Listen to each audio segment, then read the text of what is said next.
Welcome back to another episode of Local Search Tuesdays. This week I'm sharing my presentation from the recent SIINDA conference in Portugal.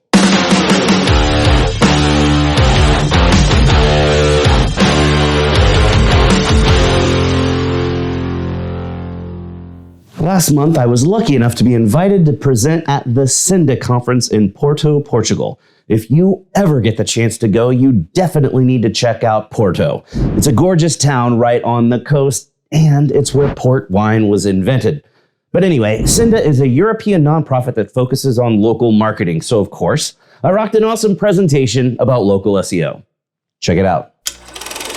This is how to be a local SEO superhero. You know me because you're watching this on my video series, but in case this is your first time, I'm the Chief Operating Officer at SearchLab Digital. We're a boutique digital marketing agency based in Chicago and Dallas, and I've got an awesome weekly video series that you should check out. Comes out every Tuesday. It's short 3 to 5 minute clips, unless it's a longer one like this one where I'm sharing a presentation, and it's a lot of fun, so check it out. And this is a goofy picture of me speaking at a conference. I'm lucky enough to get to speak at conferences all over the world, and because of that, I get to see some not so great presentations sometimes where, usually it's a salesperson on stage and they're just trying to pitch their product and they're not great at public speaking, and you just watch the back of their head because they're standing behind the podium watching their own slides on the screen.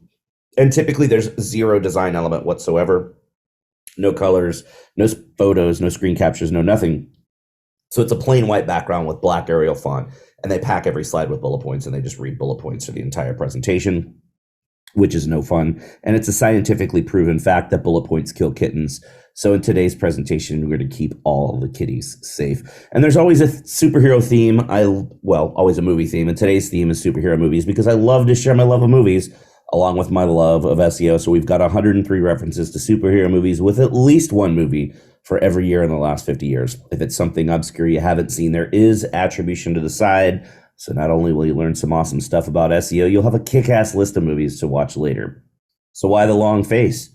Are you spending too much time looking up at the competition that's ranking higher in search results? You don't have to have a huge brain to succeed when it comes to SEO. Even though sometimes it seems like it's magic or voodoo, it's really not if you know what to do. So today I'm here to share some hot tips with you so you can crush the competition and kick ass in search results.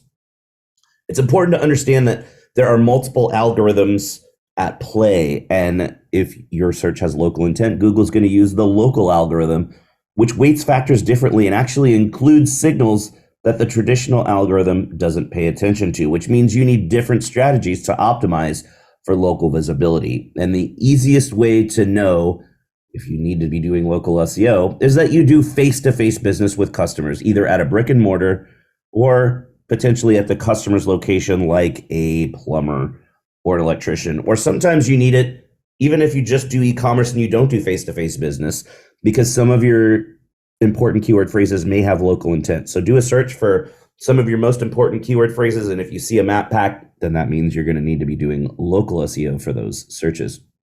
So you should pay attention to the annual local search ranking factor study, where they take the top 40 experts in local search across the globe, send out a really in-depth survey, and then aggregate all the answers to get a pretty good idea of the signals that influence local visibility. And we get two pie charts, one that shows the signals that influence map pack and Google Map search results, and another that shows the factors that influence results below the map pack and what people assume to be standard organic, but it's actually still localized. It's literally your guide to what to do each year if you want to achieve better visibility in local searches. And I like to boil things down to simple concepts to make it easier to remember when you're back from a conference, or to help make the case to either your boss or to your client. And the easiest way to explain how local SEO works is with pizza delivery. Watch this video. It explains how the concept works. Basically, it's this. If you're sitting at your office and you do a search for 2 words, pizza delivery, you get a list of all the pizza spots right by your office. But then if you go home and try the same search at home, you'll get different search results. And that's because your location of where you are when you're doing the search influences the search results that you see. Even if you don't type in a phrase like a city or a neighborhood or near me, you're still going to get localized results. And local SEO is more than just putting keywords in certain places. It's also optimizing the user experience, because we know that potential customers are going to shop around before they buy or even submit a lead. So you've got to stand out from the competition and be memorable. You've got to give people a reason to come back to your site and convert at a later date. Because if you've got the same generic BS content as everyone else in town, why would anyone care? Why would anyone convert with you? So use your content to show everyone why you're awesome and why they should buy from you. And make sure that your content is actually about the way that you conduct business and what's unique about you and about the local area. And there's a really easy way to test that. Take your homepage content or your About Us page content and change only 2 things. Every time your business name appears, you change it to a different business. And every time the city that you're in appears, you change it to a different city, just the one city. Could you then take that content and put it on a similar business's website on the other side of the country? If you could, and it would still work, that means your content really wasn't about your business. You should also test your content by reading it out loud, because everything on your site should sound conversational. And if you just read through it in your head, you'll see keywords and think that it's great. But when you read it out loud, you catch those phrases that don't sound conversational. So it's really important to grab another body, have them sit next to you, and read that text to them out loud. Another really important concept to remember: if you want to show as a search result, when somebody types in a particular search phrase, then you need a page of content on your site that's about that singular concept. And that page needs to be the best answer in the local area to the question that that potential searcher is asking. And the best content is also going to answer the subsequent questions that they would have once they got their initial answer. And then once you've written the content, you need to optimize differently when you're targeting the local algorithm. Remember, you always write for humans and optimize for Google. So I'm going to run through the page elements of a page and what the algorithm looks at and explain how to optimize. Keep in mind that when I mention keyword, it's the same keyword every time, and city, it's the same city every time. So the most weighted element on the page is the title tag. It's what shows in the little tab above where you type in the URL. You've got to have your keyword and your city in there. Don't put your business name first. You actually don't need your business name in there at all, now that Google displays the name of the business and your little favicon up by the business name. But if you want the business name in there, because you're old school and you want to keep doing it, at least put it at the end of the title tag. The second most weighted element is the H1 heading. That's the big, thick, bold headline above the main text body of the page. You should only have one H1 on the page. It should have the same keyword, phrase, and city, but be a bit more conversational. You also need it in the page content, but if you've written the best answer in the local area to the questions that the searcher is asking, then answer all the subsequent questions that's all about you and all about the local area, you're probably not going to have to optimize here. You should also have it in the alt text on your images. Years ago, Google couldn't tell what was in images, but now machine learning allows it to know exactly what's in an image. But alt text is still part of the algorithm. So you want to make sure that you do this, because a lot of marketers don't do anything here. So it's an easy way to outpace the competition. It's also an ADA compliance rule. If you do not have alt text on embedded images in the United States, you can get sued by someone with a visual impairment. It's also important to have it in the URL. Now, this doesn't mean to go change the URLs for pages that already exist. You don't need to do that. Once a page has been indexed, changing the URL isn't going to matter. But as you create new content moving forward, make sure you include the keyword phrase and the city phrase in the URL for the page.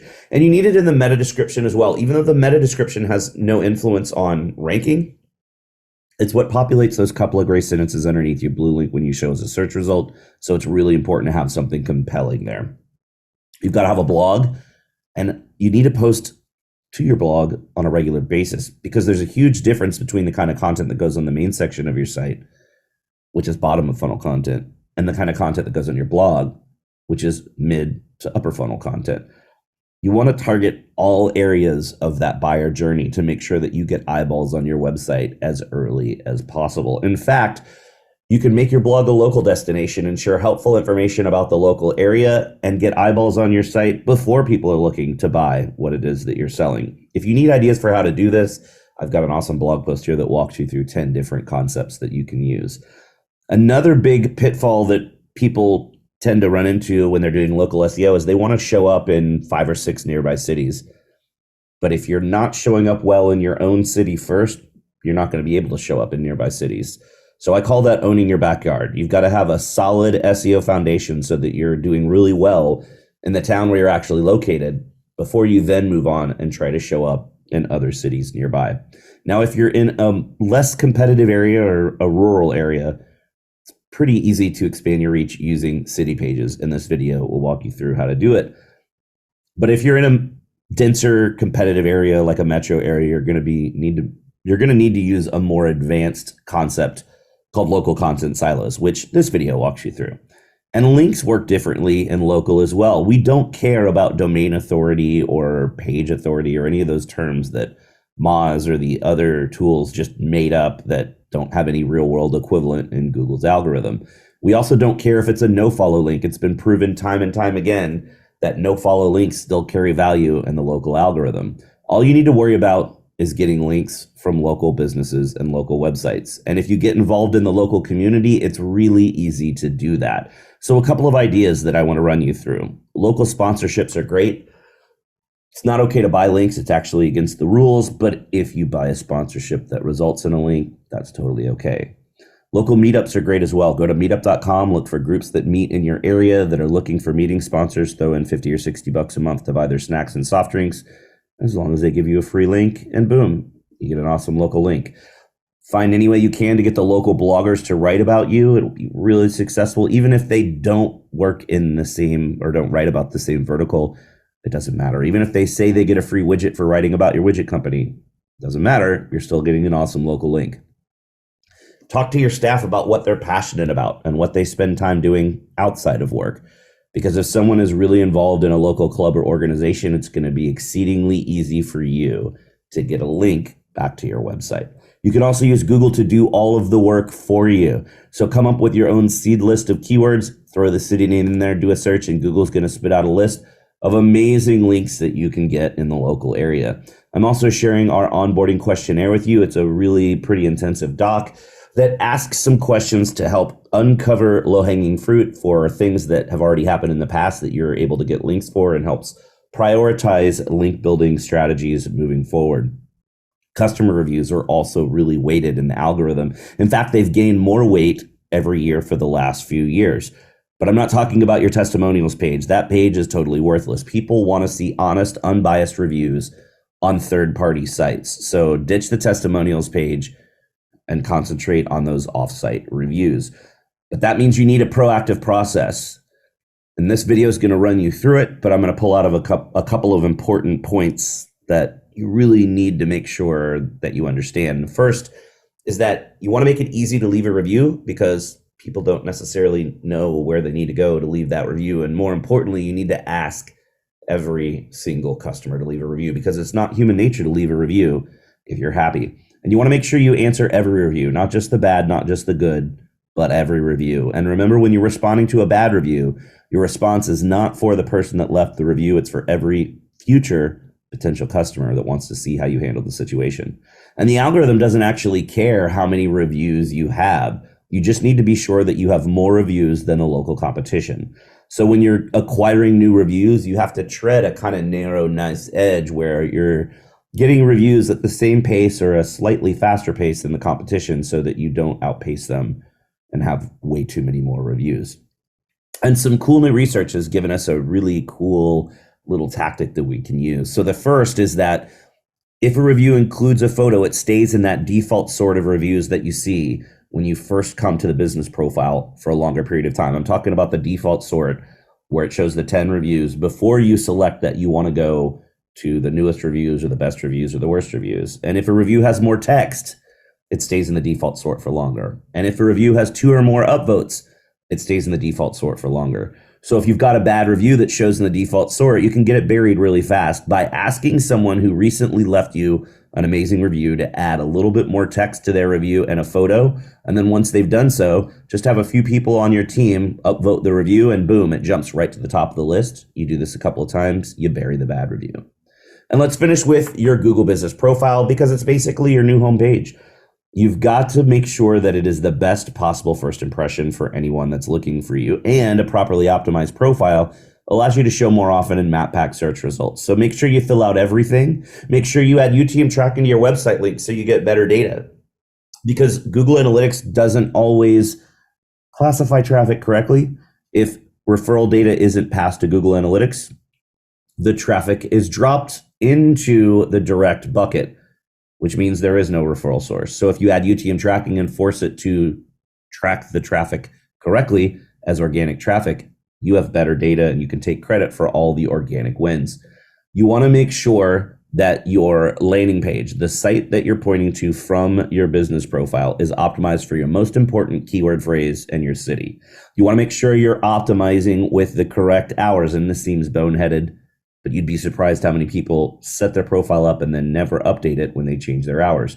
Make sure you're uploading high quality, professionally shot photos. Make sure you're selecting all of the appropriate categories, but be really strategic with the category that you choose first, because that primary category carries a lot more weight. Watch this video. It will walk you through the concept. And remember, if you've got problems with your business profile, you probably shouldn't go to support, because support has to follow a script and they're typically not familiar with all of the intricate rules, so they kind of suck. Instead, you want to go to the Google Business Profile Community Forum. And there are product experts there, which are volunteers that have been endorsed by Google because they know their stuff. So if you go to the forum and post and get an answer from a product expert, you can trust that person's answer. Plus, the extra benefit is that if someone is a gold or platinum level product expert, they have the ability to escalate your thread past support and directly to the Google Business Profile team to get you fixed.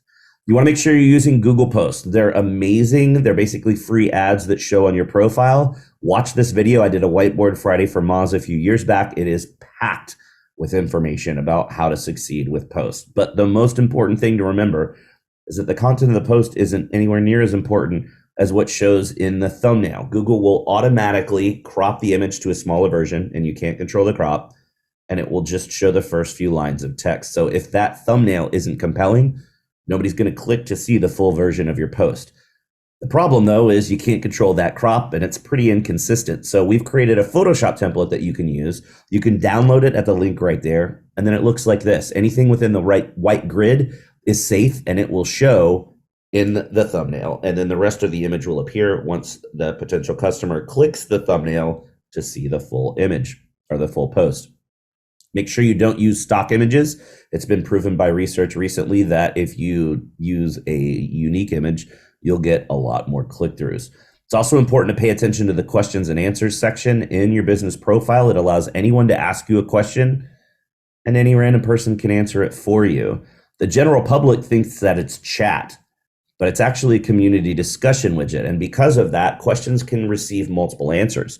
And whichever answer has the most upvotes is the answer that's displayed as the primary answer to the question. You can even upload your own questions and set up a pre-site FAQ page, because no one's going to go to your website to read through that FAQ page to see if of the 50 questions you have listed, their question might be there with an answer that answers their question. But they will click this because they think that the Q&A is a chat and that somebody's waiting on the other end to answer. And the really cool thing about the way that this works is if a similar question has been asked and answered, Google will automatically display an answer as the user types in their question.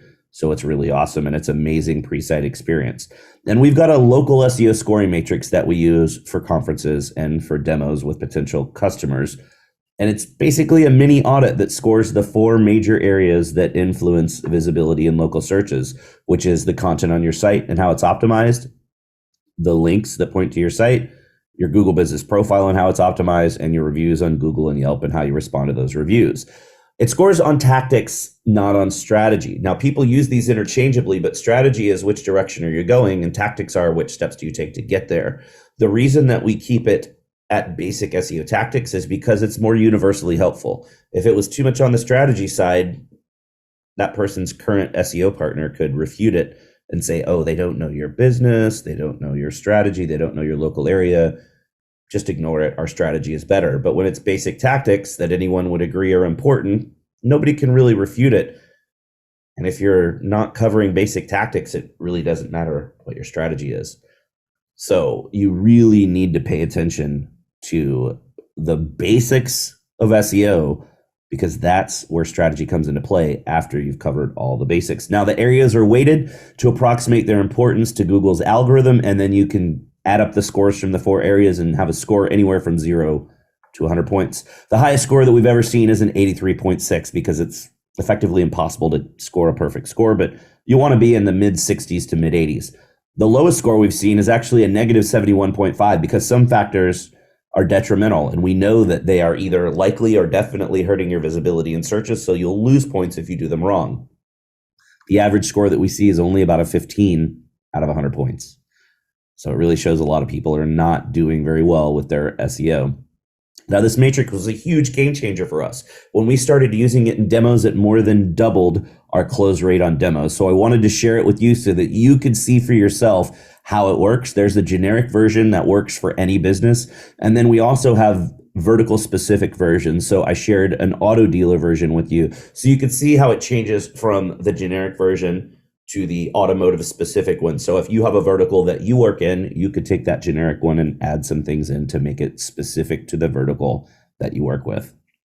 It's also really awesome at pointing out really obvious opportunities to help with SEO. And once a client decides to work with us, it's a great guide for what we need to do with this initial site optimization. So thanks so much for sitting through the fire hose of information.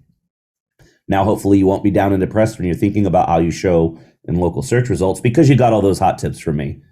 I know that's not the same joke. It's Ghostwriter 2, so thank you very much. It doesn't count as repeating the joke. You'll no longer be the underdog in search results and everyone will be happy. That was how to be a local SEO superhero. If you've got questions or you'd like a copy of the slides, pop me an email. And always, little bonus at the end, you got the movies by order of release date. Thanks for watching. Thanks for sticking around to watch the whole thing. That's definitely all the time we've got left for this week's episode, so you know what that means. Put your hand on the screen right here. We totally just high-fived because you learned something awesome. Thanks for watching, and we'll see you again next week for another episode of Local Search Tuesdays.